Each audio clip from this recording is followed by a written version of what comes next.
We'll be tracking a soggy start to the new year across mid-Missouri. We're seeing very moist air near the surface, and that's led to widespread fog development. We're getting very dense fog in our river valleys here.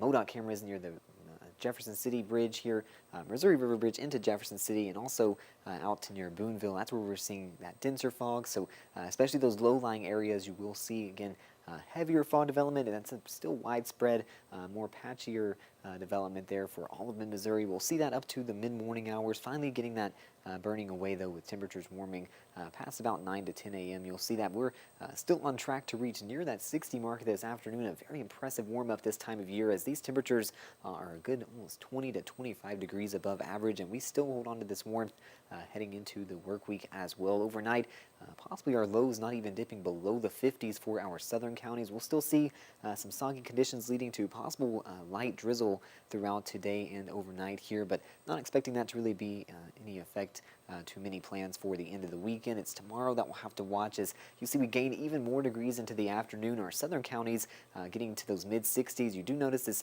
very quick drop off in temperatures though as front is looking to stall right across the area. That's going to set us up to see where we'll see this best really ingredients coming together for stronger storms. It's these lighter shades, those 60s temperature-wise, where we're going to expect that better chance for some strong storms. And you see that the Storm Prediction Center right along with that, with those warmer temperatures in southern Missouri. We're seeing that 1 out of 5 severe risk here tomorrow. All cards on the table with this, and you'll notice that even ramps up much further here at 3 out of 5 risk across the deep south as we're possibly facing a severe outbreak early here into the year. But mid-Missouri not really seeing the best conditions for that, especially that higher risk. It's still fairly low end for our chance to see those severe storms in our area. That's as again, we'll have this front really just along mid-Missouri. That's not going to really be able to pull in the most unstable conditions, and we also won't have the best wind setup here. As you'll see, we have the low-level jet where we'll have these winds picking up in a pretty localized area to the south of us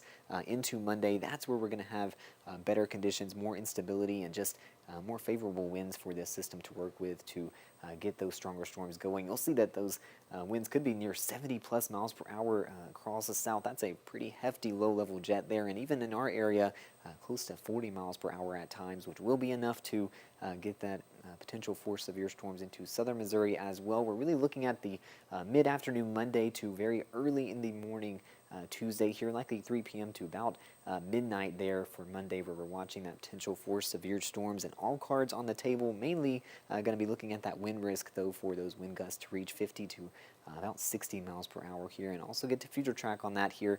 We're looking at that light drizzle again with soggy conditions and also fog development here throughout the morning hours. That drizzle likely will come to an end through the afternoon as temperatures recover a bit, but still we'll face that chance for some lighter showers out ahead of this, and even will be more scattered likely into Monday just as more moisture ramps up ahead of this next system. We'll see though as we get into the afternoon, this is where we'll already begin to watch our severe window begin here into Monday afternoon. We'll see this initially picking up on some very light returns here on future track. That's actually possibly where we're getting this first heavier storms initializing. These models just cannot really latch on to those very fine storms there, but again, that first chance for severe storms could pop up as early as about 3 to 4 p.m. for Monday afternoon, but really catching these storms increasing into the overnight hours from about sundown to midnight is where we are seeing these heaviest bands of storms come together.